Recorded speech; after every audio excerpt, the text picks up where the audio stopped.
Hello guys, मेरा नाम पीयूष शर्मा है और मैं इज़राइल में योकनेम एलिट में रहता हूँ। आज मैंने जो वीडियो आपको पहले बना के दिखाया था कि मैं इज़राइल कैसे आया, कैसे क्या प्रोसीजर है, वो सारी चीज़ें मैंने डायरी में नोट करके रखी हैं टॉपिक बाय टॉपिक, तो वो आज मैं आपको क्लियर करूँगा। फ़र्स्ट ऑफ़ ऑल मैं यहाँ पे जॉब करता हूँ कंपनी में, ऑफ़िस वर्क है मेरा और योकनेम एलिट जगह का नाम है जहाँ पे मैं काम करता हूँ। यहाँ की कुछ वीडियोस भी मैं इस वीडियो में अटैच कर दूँगा जो आप देख सकते हैं। पहला तो ये है कि आपको ये क्लियर करना होगा कि इज़राइल में आप किस पर्पज़ से आना चाहते हैं। पर्पज़ का मतलब ये है कि आप क्या काम जानते हैं, आप कंस्ट्रक्शन लाइन में जाना चाहते हैं, आप आईटी फील्ड में जाना चाहते हैं, आप ऑफ़िस वर्क में आना चाहते हैं, तो किस में जाना चाहते हैं। उसी काम के हिसाब से दिल्ली में बहुत से ऐसे ऑफ़िस हैं जो इमिग्रेशन कराते हैं, क्लाइंट से इंटरव्यू कराते हैं। उनमें से कुछ ऑफ़िस हैं जैसे धनलक्ष्मी है, वीवा है, डायनेमिक है। तो पर्सनली मैं उस कंपनी के नाम बताऊंगा जो जिससे मैंने काम कराया है, जिससे मेरा फ़ाइल फॉरवर्ड हुआ था और यहाँ पे मैं आ पाया। तो उस प्रोसीजर को मैं आपको बताता हूँ। फ़र्स्ट ऑफ़ ऑल आप ये क्लियर करिए कि आपको आना किस में है। मुझे ऑफ़िस लाइन में आना था, ऑफ़िस लाइन में मुझे ऑफ़िस में काम करना था, तो मैंने उस हिसाब से अपना ट्रेड चुना, इंटरव्यू दिया। फ़र्स्ट ऑफ़ ऑल आप चाहो तो दिल्ली जाकर डायनेमिक ऑफ़िस में इंटरव्यू अपना दे सकते हैं। रोज़ कोई ना कोई इंटरव्यू होता रहता है। तो इंटरव्यू होने का मतलब ये है कि डायनेमिक जो ऑफ़िस है उसका एक प्रोसीजर है कि वो पहले आपकी फ़ाइल लेगा, आपका रिज़्यूम तैयार करेगा और वो पहले खुद जो उनके मेंबर हैं वो आपका इंटरव्यू लेंगे। अगर उसमें आप क्वालीफ़ाई होते हैं, उसके बाद से वो आगे आपकी फ़ाइल को फॉरवर्ड करेंगे क्लाइंट इंटरव्यू के लिए।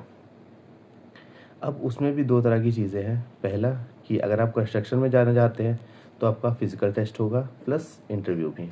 और अगर ऑफ़िस में आना चाहते हैं, तो उस हिसाब से आपका टेस्ट होगा।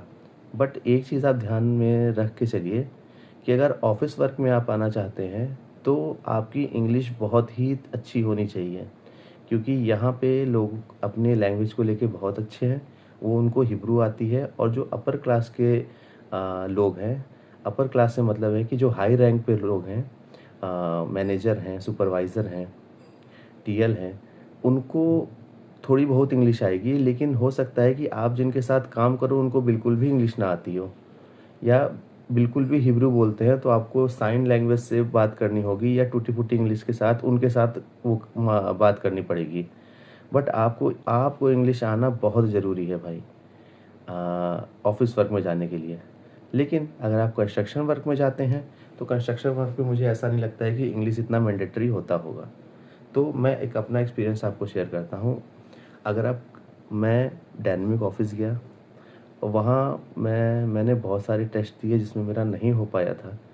उसके बाद कुछ टेस्ट में मैंने दिया जिसमें मैंने क्वालीफ़ाई किया। देन मेरा क्लाइंट इंटरव्यू हुआ। अब मेरी जो कंपनी है उसमें मेरे 3 इंटरव्यू हुए थे। 3 इंटरव्यू का मतलब है कि प्री क्लाइंट के ही 3 इंटरव्यू हुए थे। एक प्री हुआ था, उसमें क्वालीफ़ाई किया गया। फिर एक और इंटरव्यू हुआ था, उसमें क्वालीफ़ाई किया गया। सॉरी। उसके बाद तीसरा इंटरव्यू हुआ था, उसको भी क्वालीफ़ाई किया गया। उसके बाद हमारा जो फ़ाइल था वो फॉरवर्ड हुआ डॉक्यूमेंटेशन के लिए। अब अगर आप इज़राइल आना चाहते हो, तो अगर आप कंस्ट्रक्शन लाइन में हो तो इट्स वेरी फाइन कि उसमें ज़्यादा डॉक्यूमेंटेशन नहीं है और मेडिकल प्रोसेस भी ज़्यादा नहीं है, तो आप आराम से 1-2 महीने में आ सकते हो। लेकिन आप अगर ऑफ़िस वर्क के लिए आ रहे हो तो उसमें बहुत ज़्यादा डॉक्यूमेंटेशन है। आपका कोई भी फ़ाइल कहीं भी कुछ भी गलत नहीं होना चाहिए। अगर गलत हुआ तो मेरे साथ जो लोग थे, मेरे साथ काफ़ी लोग थे, बट वो डॉक्यूमेंटेशन में ही वो बाहर हो गए। क्लाइंट इंटरव्यू पास करने के बाद भी, तो आपकी डॉक्यूमेंटेशन बहुत सही होने चाहिए। क्लाइंट इंटरव्यू पास करने के बाद आपकी डायनेमिक में आपका डॉक्यूमेंट फॉरवर्ड कर दिया जाएगा, जिसमें बहुत तरह के पेपर तैयार किए जाते हैं, जिसमें बोर्ड पे नाम, आपका नाम, फैमिली, सब चीज़ सही होनी चाहिए, सेम होनी चाहिए, तभी आपका फ़ाइल प्रोसेस होगा। अब उसमें डॉक्यूमेंट आपके लगाने के बाद कई सारे एफिडेविट आपको बनवाने होते हैं, कई सारे फ़ाइल तैयार करने होते हैं। और इज़राइल के अंदर में एक डॉक्यूमेंट बनता है जिसका नाम है पीबा। पॉपुलेशन इमिग्रेशन करके यहाँ पे एक ऑफ़िस है जो इशू करता है आपको यहाँ आने के लिए एज़ अ सिटीजन, या आप जो भी कह सकते हैं। तो वो पीबा आने में भी हमारा बहुत टाइम लगा था। इट्स 1 से 3 मंथ लग गए थे पीबा आने में। वो पीबा जब तक नहीं आएगा आपका फ़ाइल इज़राइल में प्रोसेस नहीं होगा। इज़राइल अलाउ करता है आपको यहाँ काम करने के लिए वो ऑफ़िस पीबा। तो उसको आने के बाद कई तरह के एफिडेविट बनाए गए, देन मेडिकल हुए।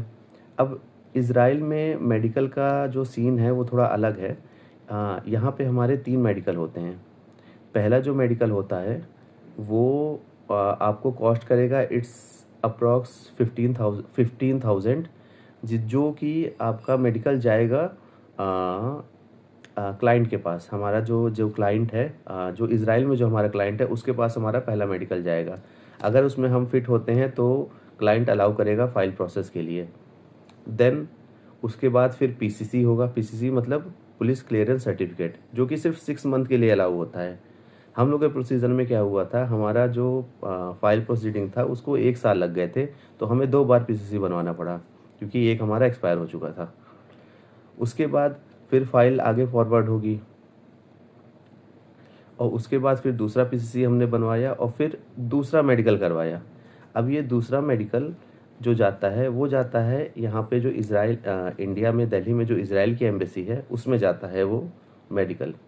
और अगर आप फिर से अगर आप सही होते हो तभी आपका इंटरव्यू कंडक्ट होगा। ये जो इंटरव्यू होता है वो एम्बेसी इंटरव्यू होता है। अब एम्बेसी इंटरव्यू के बारे में मैं आपको नेक्स्ट वीडियो में पूरा ब्रीफली बताऊंगा कि इसमें क्या क्या चीज़ें हैं, कैसे क्या करना होता है। तो अभी के लिए मैं वीडियो अटैच कर दूंगा। Okay, thank you.